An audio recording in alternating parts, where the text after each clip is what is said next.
For nearly 40 years, Python has dominated scientific computing.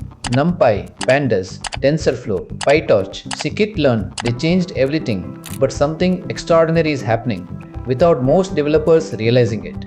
Quantum computing has quietly entered Python. The future isn't quantum replacing classical computing. The future is quantum becoming just another Python library. And that's only half the story. Hidden underneath the AI revolution are 5 Python frameworks.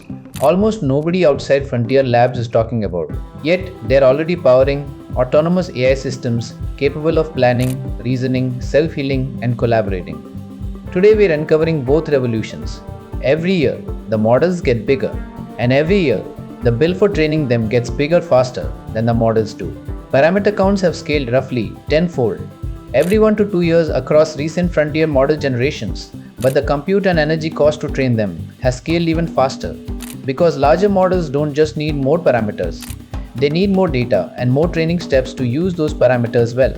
Part of the bottleneck isn't even raw compute anymore, it's memory bandwidth, how fast data can move between memory and processor.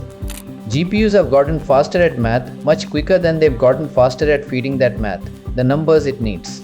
And there's a separate category of problem that brute force scaling doesn't fix at all. No matter how many GPUs you throw at it, simulating how a drug molecule binds to a protein, optimizing a financial portfolio across thousands of correlated assets, modeling protein folding. These are problems where the number of possible configurations grows exponentially, and classical computers, no matter how large, hit a wall not of speed but of scale itself. So instead of building bigger computers, researchers started asking a different question. What if certain mathematical problems could be solved completely differently?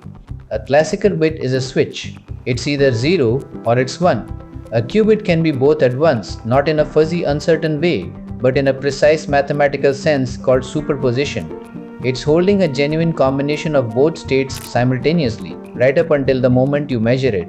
Entangle 2 qubits, and measuring one instantly tells you something about the other, no matter how they're arranged. Combine superposition with a phenomenon called interference, where certain outcomes reinforce each other and others cancel out, and you get a computer that explores many possible answers at once, then uses interference to make the right answers more likely to survive to the final measurement. That's the honest version. No hand waving about parallel universes. It's a different kind of math, not magic. Quantum gates manipulate qubits the way logic gates manipulate bits. String gates together and you get a quantum circuit. Run the circuit, measure the result, and you get an answer, probabilistic. So you often run it many times to be confident in that answer. To Python, a quantum computer is becoming just another backend, not a separate universe of research, a device you import. This is the shape of nearly every real hybrid system running today. Python handles pre-processing, the boring essential part. A quantum circuit does one narrow, specific job, extracting features or evaluating a function that's exponentially hard to compute classically. A classical neural network takes it from there, training, learning, adjusting, and the two sides talk to each other through gradient optimization over and over. You'd hear 4 terms constantly in this space: quantum kernels, variational quantum circuits, quantum machine learning, and quantum feature maps. They all describe variations on the same idea, using a quantum circuit as one component inside an otherwise ordinary machine learning pipeline, not as a replacement for the pipeline. PennyLane and Qiskit machine learning both expose quantum circuits as differentiable functions, meaning PyTorch's autograd or TensorFlow's gradient tape can backpropagate through a quantum circuit exactly the way they backpropagate through a dense layer. Automatic differentiation is the shared language that made this merger possible. Keep that idea in your head, a specialized processor exposed to Python as just another differentiable layer, because it's about to show up again in a completely different context.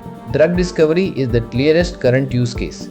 Pharmaceutical researchers use hybrid variational algorithms to estimate the ground state energy of molecules, a calculation that gets exponentially harder classically as molecules grow larger, and one that hybrid quantum classical methods handle more gracefully for specific small to medium molecular systems. In finance, quantum and quantum-inspired optimization techniques are being tested for portfolio optimization, fraud detection, pattern matching, and risk analysis, problems that are fundamentally about searching a massive combinatorial space efficiently. Supply chain optimization and energy grid balancing show the same pattern. Enormous combinatorial search spaces where classical heuristics work but hybrid approaches are being actively researched as a complementary tool. Here's the necessary caveat, and I'd rather include it than chase hype. In every one of these domains, hybrid quantum classical systems are not replacing classical computing. They are outperforming brute force classical methods on specific, narrow optimization and simulation subproblems, while the surrounding system, the data pipeline, the orchestration, the decision logic remains entirely classical. Current quantum hardware is still noisy and limited in scale. Now, the second revolution. And this one doesn't need a quantum processor at all. It's happening entirely in software. Right now, in production systems you may already be using. While everyone's watching the LLM leaderboards, a quieter shift has been happening in how those models get used. 5 frameworks, in particular, are why AI systems are starting to plan, delegate, validate, recover, and retrieve, instead of just answering a single prompt. Microsoft's AutoGen structures an AI system as a set of cooperating agents, a planner that breaks down a goal, an executor that carries out steps, tools the executor can call, and shared memory so agents don't lose context between turns. 2 agents, talking to each other in Python, one planning and one doing. That's the whole architecture shift in miniature. CrewAI takes a more explicit organizational metaphor. Agents are assigned roles, delegate tasks to each other, and communicate through structured handoffs. It's become popular in enterprise settings, precisely because the role-based structure maps cleanly onto how teams already think about workflows. PydanticAI solves a much less glamorous but arguably more important problem, making sure a model's output is actually usable. It enforces structured outputs and validation. So instead of parsing free-form text and hoping for the best, your application gets a guaranteed typed object or an explicit error it can handle. This is the unglamorous engineering that makes AI reliable enough for production. Enterprise APIs don't run on hope.